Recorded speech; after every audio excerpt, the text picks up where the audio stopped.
Hey, salut la gang, c'est JP pour l'école du jeu. L'année dernière, en 2018, sortait l'excellent Teotihuacan, un jeu que j'aime beaucoup. Et aujourd'hui, je suis très content de vous présenter son extension. L'école du jeu, en partenariat avec la boutique L'Imaginaire. Au-delà de vos attentes.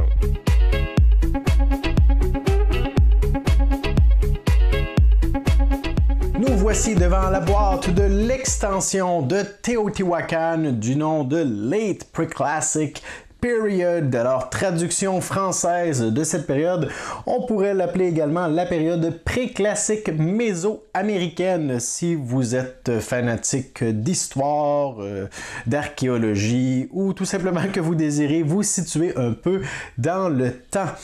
Donc, comme je le disais, il s'agit de l'extension pour l'excellent jeu du nom de Teotihuacan City of Gods, un jeu qui s'est retrouvé dans mon palmarès des meilleurs jeux de 2018. Vraiment, franchement, honnêtement, un excellent jeu que j'aime beaucoup, peu importe le nombre de joueurs. Et lorsque j'ai appris qu'une extension allait sortir, eh bien évidemment, je m'y suis intéressé. Et si aujourd'hui j'ai l'occasion de vous présenter cette extension, c'est grâce à Board and Dice qui ont décidé de nous envoyer une copie de l'extension pour qu'on puisse vous la faire découvrir. Et je suis très excité de voir ce que cette boîte renferme. Alors, ce que je peux déjà vous dire, selon ce que je connais, c'est que le jeu Teotihuacan se joue de 1 à 4 joueurs et c'est toujours le cas pour l'extension ici. Et dans cette boîte, nous allons trouver 5 différents modules. Alors, il s'agit d'une extension modulaire. On va proposer 5 différents modules qui vont pouvoir venir s'ajouter, se greffer à votre jeu de base. Alors, il est possible d'ajouter les 5 modules si vous désirez jouer en mode hardcore, expert, avancé, ou il serait possible tout simplement de choisir les modules avec lesquels vous désirez jouer et les insérer facilement ou graduellement dans votre jeu de base. Ce qui est bien intéressant de noter également, c'est que chacun de ces 5 modules sont compatibles également avec la version en solitaire. Alors, si vous désirez jouer à Teotihuacan en solitaire, vous pouvez ajouter également chacun de ces modules qui vont modifier ou changer quelques-unes des règles. Alors ça, je trouve ça particulièrement intéressant. Sans plus attendre, allons voir le contenu de la base, de la boîte plutôt, et je pourrais commenter ce que je connais de chacune des extensions. Alors, on a une boîte qui est assez mince et je suis pas mal certain que son contenu va entrer dans la boîte du jeu de base pour ceux qui, comme moi, commencent à manquer de place dans leur bibliothèque et qui voudraient essayer de conserver le plus d'espace possible. Donc, qu'est-ce qu'on voit tout de suite en ouvrant la boîte? Nous avons notre livret de règles ici. Donc, j'ai la version anglaise. Probablement que la boîte, je ne sais pas si elle est déjà disponible en français. Vous devez savoir qu'il n'y a aucun texte, que ce soit dans le jeu de base ou dans l'extension. Le seul texte que vous allez y retrouver, ce sont dans les règles. Sinon, le reste, ce sont tout simplement des icônes. Donc, on a ici des informations sur les nouvelles composantes que nous allons retrouver dans la boîte. La liste des modules également avec, oh, ça c'est bien fait, avec les composantes. Alors, on peut se référer facilement à savoir, bon, alors, les composantes qui sont là, ça fait référence à quel module. On a une description très sommaire ici de ce que les modules proposent. Par la suite, on a les 5 modules qui sont détaillés ici. Le module 1, les prêtres et les prêtresses. Alors, à quoi ça fait référence? La thématique, les composantes, pour la mise en place et pour le mode en solitaire, qu'est-ce que ça change? Alors, il y a des modules qui sont beaucoup plus faciles d'intégrer dans nos parties, alors que comme ici, le module 2, qui est Height of Development, alors la grandeur ou l'immensité du développement, semble beaucoup plus complexe, beaucoup plus long, ou pas nécessairement plus long, mais offre plus de profondeur, plus de changement. Alors, je pourrais commenter ces modules lorsqu'on verra le matériel en question. Module 3 était de l'autre côté, module 4, module 5... Et finalement, c'est tout. On a ici les crédits, des règles optionnelles, alors des petits trucs qui ont été ajoutés. Et finalement, description des tuiles, des pouvoirs, des prêtres et prêtresses, les habiletés, les tuiles de saison qu'on va retrouver. Alors, beaucoup de nouveaux matériels, de nouvelles composantes dans cette extension. Par la suite, qu'est-ce qu'on retrouve? On retrouve les sacs refermables les plus gros de la planète. Alors, c'est vraiment démesuré. C'est immense. Alors, probablement que c'est pour y mettre les tuiles, des grosses tuiles, si on désire les mettre là-dedans. Là, je sais pas, en fait. Est-ce qu'il y en a des plus petits formats? On a encore 3 gros sacs, 4 gros sacs, 5 sacs immenses, 2 petits sacs ici pour nos composantes en bois. Alors, probablement que ces sacs-là, c'est une très belle intention, mais c'est pas ce que je vais utiliser. Je vais essayer d'utiliser des formats qui sont plus adéquats. Alors, on a ici encore nos petites pastilles de couleurs qui vont nous permettre de garder l'avancement sur différentes pistes. Et nous avons ici une jolie petite attention. Nous avons ici des marqueurs qui sont des petits meeples. Et chacun de ceux-ci... Attendez un petit peu, je vais vous les montrer.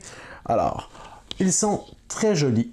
Alors, on a ici chacun des meeples en différentes couleurs pour les couleurs des joueurs. Et ces meeples n'ont pas vraiment d'utilité pratique. Ils vont tout simplement remplacer les petites pastilles de couleurs que l'on utilisait pour l'avancement sur les différents temples. Alors, ce sont un peu comme des adorateurs qui vont témoigner de notre avancement. Alors ici d'ailleurs on a un exemple avec un des nouveaux temples qui va être introduit dans l'un des modules. Donc normalement on a 3 temples, rouge, bleu et vert. On aura le 4e temple ici, orange, et on pourra utiliser nos petits meeples adorateurs pour marquer la progression sur ceux-ci. Alors ça fait tout simplement plus joli, un peu plus thématique que des petites pastilles rondes de couleurs, un peu plus visible aussi puisqu'il était toujours mélangé dans un temple comme ça qui est déjà très coloré. Alors, un petit ajout sympathique, loin d'être nécessaire, mais tout de même très apprécié. Alors maintenant, voyons voir qu'est-ce qu'on retrouve. OK. Alors, on a un cadre de carton juste ici. Je vais balancer de côté. Et on a l'un des modules juste ici, comme je vous le disais. Il s'agit, je crois, du 2e module qui introduit un nouveau temple, le temple orange, sur lequel il sera encore plus difficile d'avancer que les précédents, les 3 temples de différentes couleurs. Et ce qui est particulier de ce temple-ci, c'est qu'on n'obtiendra pas des ressources, du cacao en progressant sur ce dernier.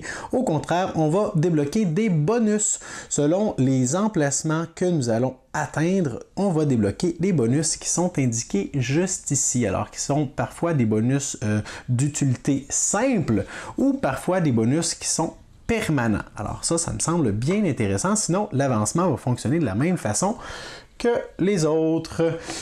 Nous avons ici des nouvelles tuiles de lieu que nous allons pouvoir remplacer par... en fait, on va prendre celle-ci et on va remplacer celle qui était dans le jeu de base. Si on le désire, bien évidemment, parce que ça fait partie des différents modules qu'on peut retrouver. Donc, si vous êtes familier avec le jeu de base de Teotihuacan, vous vous souviendrez que le lieu 8 est toujours au même endroit sur notre plateau. Il est imprimé là et on n'a pas de tuile modulaire comme celle-ci pour le déplacer. Alors, à partir de maintenant, je ne sais pas si le lieu va rester au même endroit, mais on aura la possibilité de le remplacer par celui-ci qui, si je ne me trompe pas, est le 5e module, le module d'ingénierie. Alors, une nouvelle action qui sera possible d'effectuer pour construire la pyramide d'une autre façon, d'une autre méthode. Alors ça me semble bien intéressant d'offrir une nouvelle possibilité en lien avec la construction de la pyramide. Sinon, nous avons ici les modules numérotés 6, 7. Donc, ça sera possible pour nous de remplacer les modules qui étaient dans le jeu de base si on décide de jouer avec le module qui introduit le temple de couleur orangée. Le 2e module, on va prendre tout simplement la tuile numéro 6, on va la mettre de côté et nous allons la remplacer par celle-ci. Alors voilà. Alors, même principe avec la tuile numéro 7, qui, comme on le voit ici, a beaucoup plus d'options. Les nouveaux icônes qu'on remarque ici font référence au module numéro 4. Je pourrais vous en donner quelques détails dans quelques instants. Il va falloir que j'aille consulter le livret à ce propos. Ici, on a le premier module qui est certainement le plus simple, mais qui propose probablement le plus de composantes, de nouvelles composantes. Ce sont les prêtres et les prêtresses. Alors, un avantage de Teotihuacan, le jeu de base, quelque chose que j'aimais particulièrement, c'est son asymétrie. Le fait que chaque joueur en début de partie va avoir des tuiles qui vont déterminer des pouvoirs uniques ou des avantages de début de partie, des ressources, des avancements dans certains temples ou dans certains lieux. Alors cette asymétrie-là, le fait que tous les joueurs commencent à différents niveaux, ça j'aime ça beaucoup. Et ici, on décuple cette asymétrie avec des tuiles. Alors, par exemple, celle-ci ou celle-là.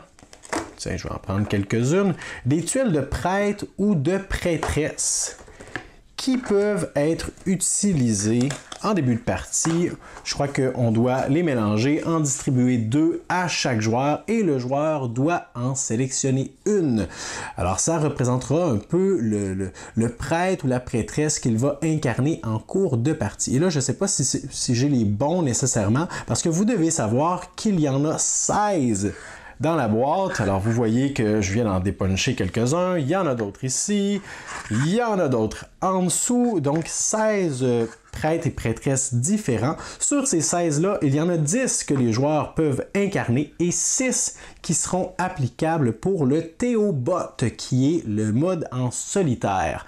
Et donc, ce que ça va changer, c'est qu'en début de partie, lorsqu'on choisit un personnage, alors là je sais même pas, il y a peut-être une question de couleur ou un code, peut-être que c'est inscrit directement sur la tuile et que je vois pas l'information, mais il y a des tuiles donc qui s'appliquent seulement pour les joueurs et ça va donner un nouveau pouvoir, une nouvelle possibilité pour les joueurs, entre autres celui-ci, je me souviens qu'il est pour les joueurs.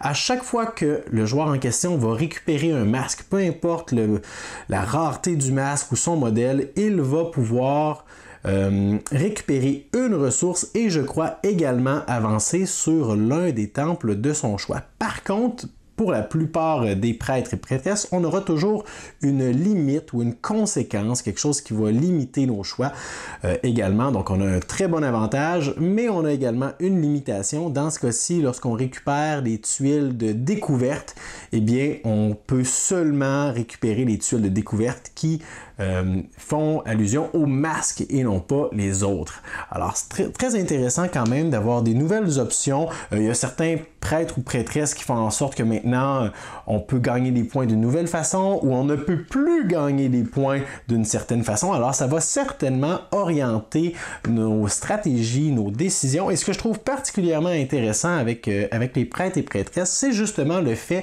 que certains d'entre eux s'appliquent pour, je crois que c'est ceux-ci, pour le Theobot en solitaire, ce qui fera en sorte qu'à partir de maintenant, si notre joueur robotisé, si on veut, contre lequel on joue en solitaire, est incarné par l'un de ses prêtres ou prêtresses, eh bien, il va se comporter de façon différente à chaque partie, mais il va également pouvoir récolter des points de victoire ou toutes sortes de différentes avantages de façon nouvelle, différente à chaque fois. Alors, c'est très intéressant de voir qu'on ne joue pas à partir de maintenant avec ce module-ci contre un bot qui se comporte toujours de la même façon. Non, selon la tuile qu'il obtient en début de partie, ça va orienter pas ses décisions, mais la façon dont il va se comporter. Et finalement, la dernière chose qu'on retrouve dans le fond de la boîte, ce sont les tuiles de saison, juste ici, qui est l'un des modules. Alors, si rapidement on fait un petit résumé des 5 modules qu'on retrouve dans la boîte, laissez-moi remettre ça juste ici, récupérer le livret de règles pour être certain que je vous donne les bonnes informations. On a donc le premier module avec les prêtres et les prêtresses, comme je viens de vous expliquer, qui est seulement applicable pratiquement en début de partie et par la suite tout au long de la partie, le pouvoir va s'appliquer. Le deuxième module est celui du nouveau temple orangé que je vous ai montré. Le troisième module, ce sont les tuiles de saison. Alors à partir de maintenant, la partie va être composée, oui, avec les éclipses et tout ça, mais chaque phase va être composée en 3 différentes saisons et lors de ces saisons, il y aura des événements ou des tuiles qui vont changer certaines règles, certaines circonstances, certaines opportunités. Alors ça, c'était pour le troisième module. Le quatrième module, c'est le module d'architecture. Alors, il y avait un des emplacements, justement, numéroté, le lieu numéro 7, qui nous offrait la possibilité de décorer le temple, la pyramide d'une nouvelle façon avec l'architecture. Et finalement, le cinquième module, c'était le module de développement avec la tuile numéro 8 qui nous permettait de construire la pyramide avec des nouvelles techniques. Alors voilà donc pour ce que cette extension propose. Si vous avez eu l'occasion d'y jouer et de l'intégrer dans vos parties de Teotihuacan, n'hésitez pas à nous le faire savoir dans les commentaires sous la vidéo. On veut avoir votre feedback là-dessus, peu importe le nombre de joueurs auxquels vous y avez joué. Quel module, selon vous, semble le plus intéressant parmi les 5 que je vous ai présentés, lequel est un incontournable? N'hésitez pas à m'envoyer un pouce vers le haut, vous abonner à notre chaîne si ce n'est pas déjà fait, et moi je vous dis à la prochaine.